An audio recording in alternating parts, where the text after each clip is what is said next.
People think silence means peace, but to me, it was the way they made me disappear without ever having to say goodbye. My name is Noah Patterson. I'm 33 years old, and for the first time in my life, I finally know what peace feels like. But it took me decades to understand that peace doesn't come from being accepted. It comes from walking away. When I was younger, I thought love had to be earned. My parents didn't tell me that. They showed me. My sister Emma was the golden child. Loud, magnetic, the kind of person who could walk into a room and make everyone's eyes turn. My parents used to call her our sunshine. And if she was the light, I guess that made me the shadow. At dinner, they'd ask about Emma's dance recitals, her grades, her friends, her dreams. Then the spotlight would fade, and no one ever looked my way. I learned early on to fill that silence with work, fixing broken computers, reading alone in my room, convincing myself that if I achieved enough, maybe then they'd notice. By 17, I had straight A's, scholarships, and part-time jobs. I paid my own phone bill, saved for college, and even bought secondhand textbooks to ease the burden I thought my parents carried. But when I told them I'd earned a full scholarship, my mom's first words weren't pride. They were relief. Good, she said. That means you can start paying your own bills sooner. That was the tone of my 20s. Every milestone I reached was just another expectation met, not a reason to be proud. When my sister got engaged, my parents threw her a $80 threw us in a wedding. When I got promoted to senior developer, my dad just muttered, "Don't get too comfortable. Companies replace people all the time." I told myself it didn't matter. That money wasn't love. That success didn't need applause. But every time they celebrated her and brushed me aside, something inside me shrank a little more. I learned to live with that hollow space, the one between who I was and who they wanted me to be. I thought maybe if I kept giving, kept proving, one day I'd be enough. But I didn't realize I was trying to earn something that was never mine to begin with. And it all came crashing down the day I saw what they were willing to give her, that they'd never even offered me. The memory of that day is burned into me like a scar. I had come home for the weekend, something I rarely did by then, and walked into the kitchen to find my dad surrounded by receipts. He was hunched over the table, calculator clicking, lips moving as he muttered numbers. My mom was sipping tea, smiling faintly. I glanced over his shoulder. Floral arrangements, catering deposits, designer dress payments, all for Emma's wedding. The total made my stomach twist. $80. Xiunan. I tried to sound casual. You're giving her 80 grand for her wedding. Mom looked up like it was nothing. Of course. It's her big day. She deserves it. I laughed, but it wasn't funny. And what about me? Her smile faded. Noah, you don't need help. You're single. You've always been fine on your own. Those words sank like stones. You've always been fine on your own. It wasn't a compliment. It was permission to forget I existed. That night, I lay in my old room, the same posters, the same creaky ceiling fan, and realized I didn't belong there anymore. The walls felt smaller, the air heavier.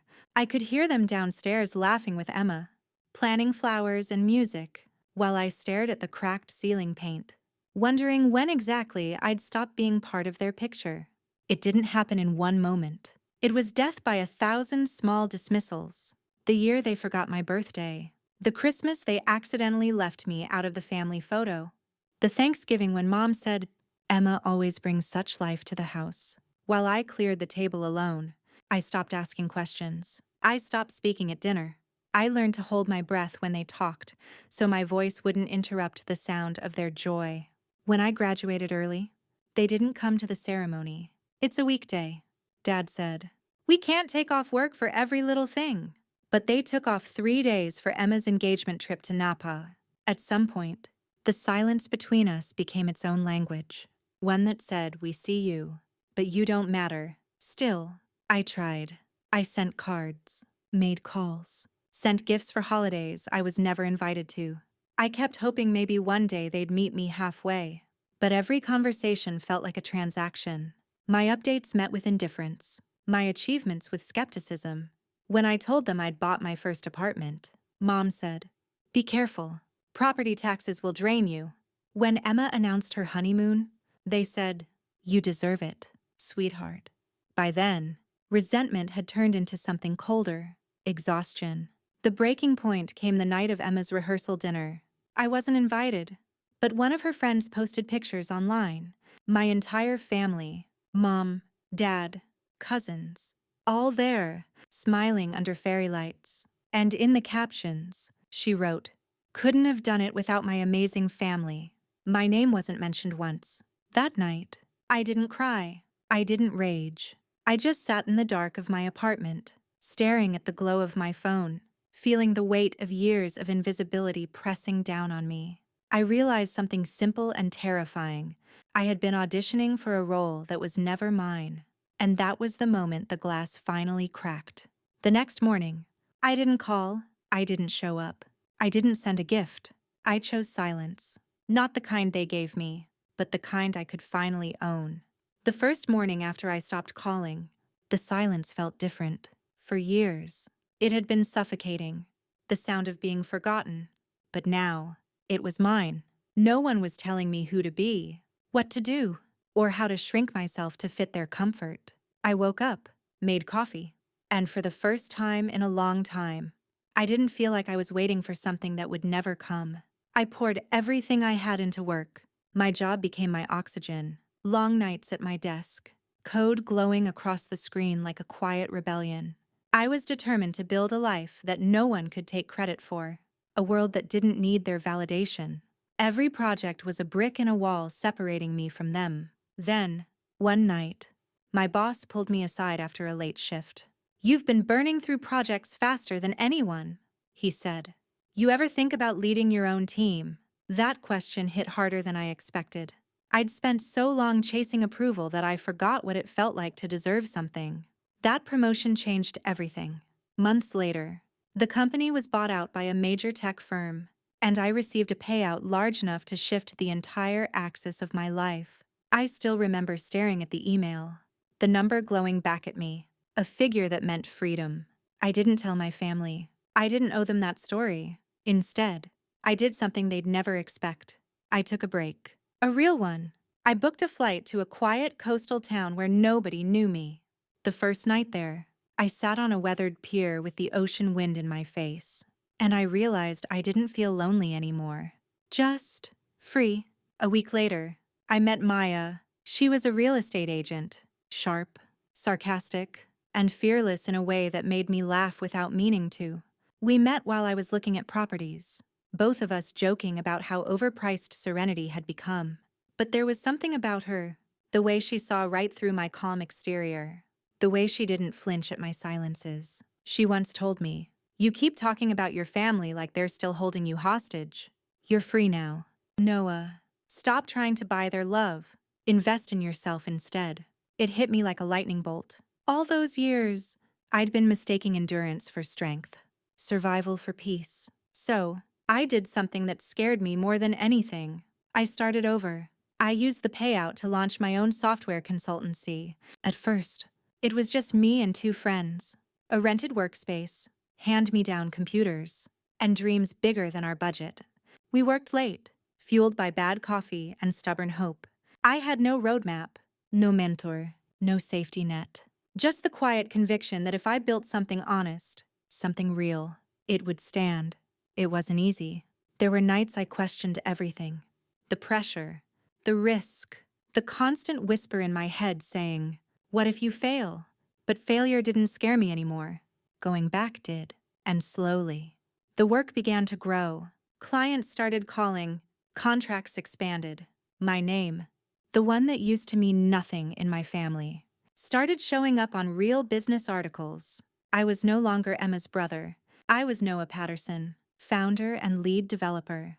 When I bought my first home with Maya, a small, sunlit place in the hills, I didn't tell anyone. I just stood in the empty living room one evening, hands in my pockets, listening to the soft hum of the refrigerator and the wind outside.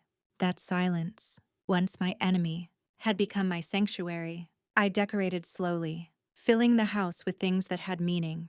A secondhand record player, a wooden desk I built myself, a framed quote above the stairs that read, Peace begins where permission ends. For the first time, I wasn't building to prove anything. I was building because I could. Maya would catch me staring out the window sometimes and ask, "What are you thinking about?" "Nothing." I'd say, but what I really meant was everything. The boy who used to beg to be seen. The young man who tried to earn love through achievement. The son who mistook silence for peace. And then one evening, while we were having dinner on the patio, my phone buzzed. A message from an unknown number. "Hey Noah, it's Mom. Call me when you can. It's important." I stared at it for a long time. The last time she'd called me honey was years ago. Now it was just Noah, no warmth. Just need. Maya saw my face and asked quietly, "You're not going to call, are you?" I hesitated. "I don't know." That night, I walked out into the yard and looked up at the stars. I thought about how far I'd come. Not in money or success, but in distance. Emotional distance. The kind that costs years to earn. But curiosity won. I called. Her voice came through tight and cautious, like she was testing the water. "Noah, did you buy a new house?" "Yeah," I said slowly. "How do you know?" She hesitated. "Your sister drove by it. She said it's big, really big." I could picture it instantly. Emma's car slowing at the gate, her eyes narrowing at the driveway, her envy curdling into outrage. Mom's tone softened, but I could hear the weight beneath it. "You know, it's not nice to flaunt your money like that. Your sister's been struggling since the baby came. Maybe you could help her out a little." There it was, the same melody, just a new verse. "Mom," I said slowly, "you once told me I didn't deserve help, that I've always been fine on my own." Remember, silence. A long, heavy silence that stretched across every year of neglect. And that's when I knew I hadn't really escaped them. I'd just changed the battlefield. The old version of me would have argued, justified, maybe even given in, but not this time. I hung up, walked back inside, and looked at Maya. She didn't ask what happened. She just said, "You okay?" I nodded. "I think I finally understand something." "What's that?" "That peace isn't given. It's claimed." In the months that followed, I stopped responding to the messages that trickled in. Guilt disguised as love. Blame wrapped in nostalgia. Each unanswered call was a quiet victory. I wasn't rejecting them. I was choosing myself. And every morning I woke up in that house, sunlight spilling across the floor. I knew I had built something no one could take from me. Not money, not success, but freedom. It was the beginning of my rebirth. It started with a voicemail I almost deleted. A quiet voice, too polite to sound genuine. "Noah, it's Mom. Please call me. It's about your sister." I stood there in the kitchen, the sound of the refrigerator humming behind me. That old mix of dread and pity flooding my chest. I hadn't spoken to them in months, and somehow, my mother still knew how to make guilt sound like love. I didn't call.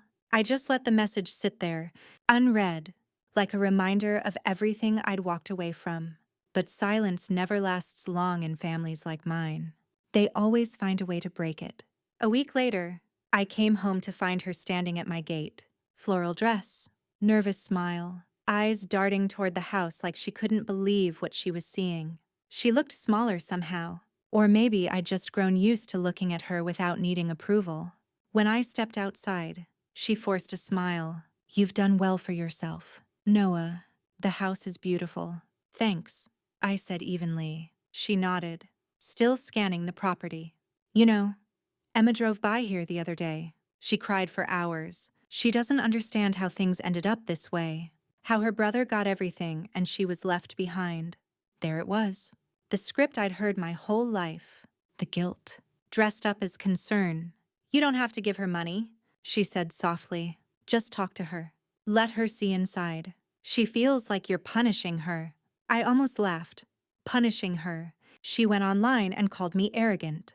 She sent emails to my clients claiming I was under investigation. "Mom, she tried to destroy me. She's emotional," she snapped, her voice rising. "You think you're so above us now. We raised you. We made sacrifices for you." That line, "we raised you," hit like a spark on dry wood. "No," I said. Stepping closer. You raised Emma? You tolerated me. Her face tightened. You don't mean that. I mean every word. She left soon after, but not before turning at the gate. You'll regret this. Noah, family is all you have. I watched her car disappear down the street and, for the first time, felt absolutely nothing. No guilt, no anger, just quiet. But quiet never lasts when people like them feel ignored. 2 days later, I got an email. The subject line read, "You owe us an explanation." It was from Jacob, Emma's husband. Paragraphs of self-righteous nonsense about family loyalty, how they were struggling, how money had made me cold. But one line made me freeze. "If you don't want to help willingly, don't make things worse by lying about us." Emma told me what you said. Lying. That word cut through the screen like glass. I hadn't spoken to Emma in over a year, so what exactly had she been telling him? The next paragraph hit harder. "We've seen what you're doing online, pretending to be generous and humble while you've abandoned your family. You made us look like fools. Consider this your last chance to make things right before we take it further." Further.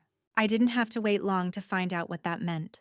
2 mornings later, I woke up to a flood of messages from coworkers, clients, even old classmates. One of them read, "Hey, Noah, saw what your sister posted. Are you okay?" My stomach dropped. I opened Facebook, an app I hadn't used in years, and there it was. A long, emotional post from Emma, paragraph after paragraph painting me as the villain. "My brother grew up with every privilege," she wrote. "Now that he's rich, he's turned his back on the people who made him who he is." Attached were pictures of my house, my car, and the one that made my blood run cold.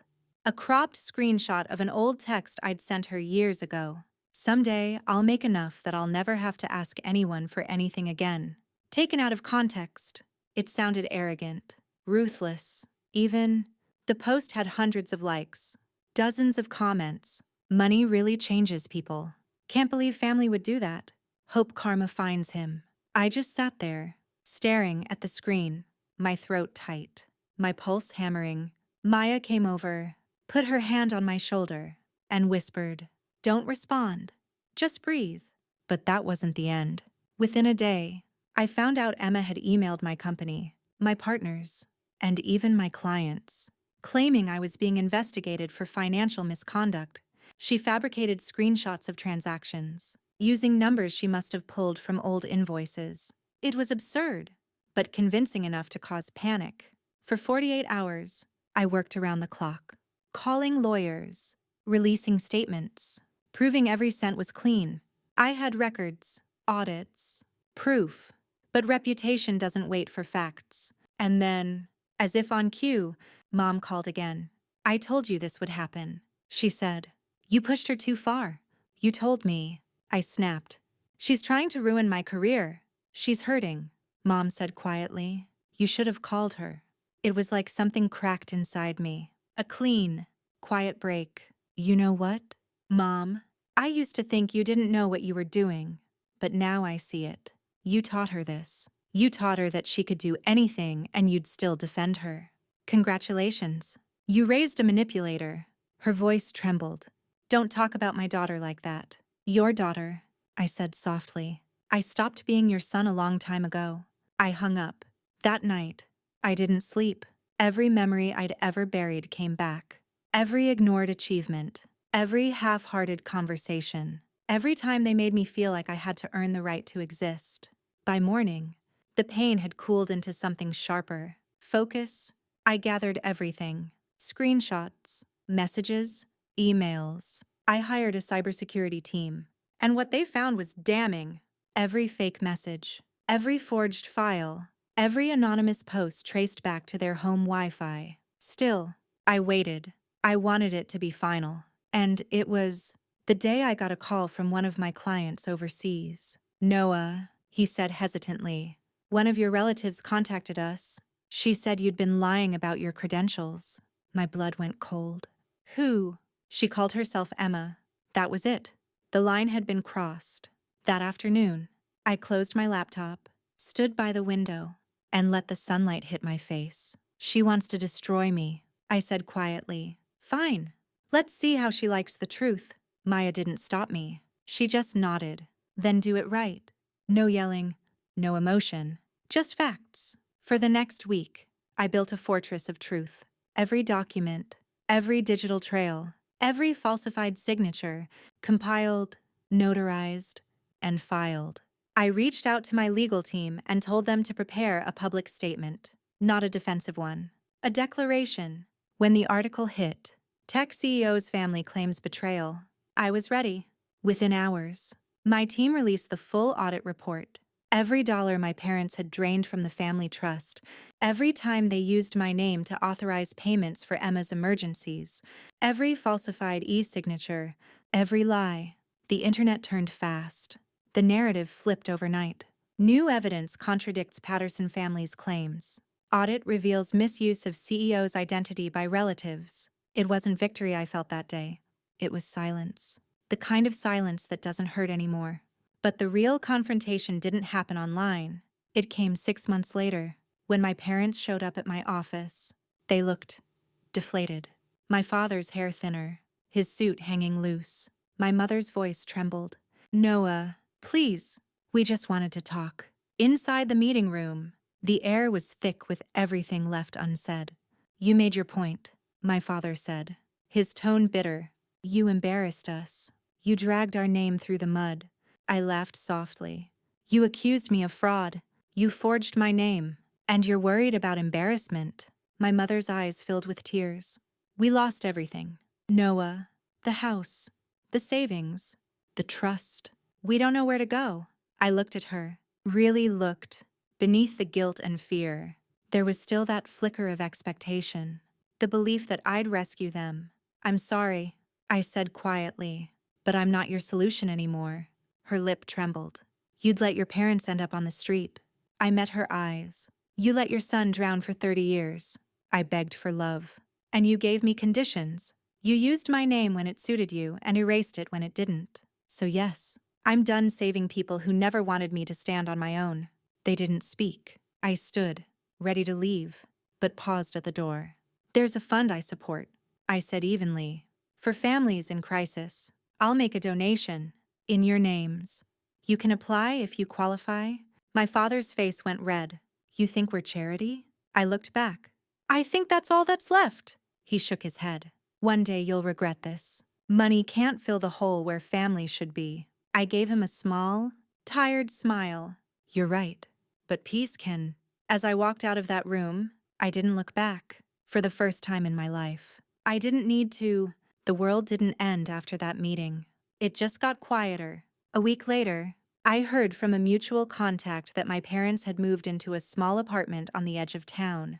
The investigation into the trust ended without charges, but the damage was done. Every account, every asset, every secret they'd tried to hide was gone. Emma filed for bankruptcy soon after and left the state. No grand apologies, no heartfelt letters, just silence. But for once, that silence wasn't empty. It was peace. The months that followed felt like recovery after a long illness. Slow, uncertain, but real. I spent mornings walking through my garden barefoot, letting the earth ground me. I worked fewer hours, traveled more, slept better. Maya and I hosted small dinners with friends, laughter filling the home that used to echo with doubt. Sometimes, I'd sit on the patio at dusk, watching the city lights shimmer in the distance. The same spot where I once stood wondering if I'd ever feel whole again. And in those moments, I realized something I'd never been able to say out loud before. I wasn't broken. I was finally unburdened. One evening, as we sat sharing wine under the warm glow of string lights, Maya asked softly, "Do you ever think about them?" I took a long breath before answering, "Sometimes, but not with anger anymore. Just distance. It's like remembering a storm after the sky clears. You don't hate the rain. You just don't want to stand in it again." She smiled. "You won." "You know." I shook my head gently. "No, I just stopped playing." We sat there in the quiet, the kind of silence that felt alive, not heavy. The wind moved through the trees, the faint hum of traffic below, reminding me that life was still happening, and I was finally living it on my terms. In time, I stopped checking old messages, stopped replaying what I should have said, stopped trying to rewrite the story, because it was over. They'd written their ending. I'd written mine. I started giving more of myself to the world, not through money, but through meaning. The scholarship fund I'd built in honor of my late mentors grew into something bigger than I'd ever planned. Each year, it helped students who reminded me of the kid I used to be. Quiet, overlooked, but full of potential. One of the recipients once wrote me a letter that said, "Thank you for believing in people you don't even know." I sat with that line for a long time, realizing how far I'd come from the boy who begged for belief. Life wasn't perfect. It was real. And for the first time, that was enough. Sometimes at night, I'd think about the way my mother said, "Family is all you have." And maybe she was right in her own way, because I did have a family, just not the one I was born into. My family was made of people who saw me, respected me, and expected nothing in return. They were the people who stayed when I stopped performing. They were the people who made silence feel like safety again. One late evening, after everyone had gone home, I found myself standing at the patio door, the lights of the city stretching out like constellations below. I thought of the boy I used to be, the one sitting in his dark bedroom, wondering what was wrong with him. I wished I could reach back through time, place a hand on his shoulder, and tell him, "You don't have to earn love. You just have to stop asking the wrong people for it." The air was cool, the sky fading into deep blue, and for the first time, I felt no need to fix anything, no need to prove, to fight, to explain, just the simple, quiet truth that I was enough. I lifted my glass slightly, half to myself, and whispered, "Here's to letting go."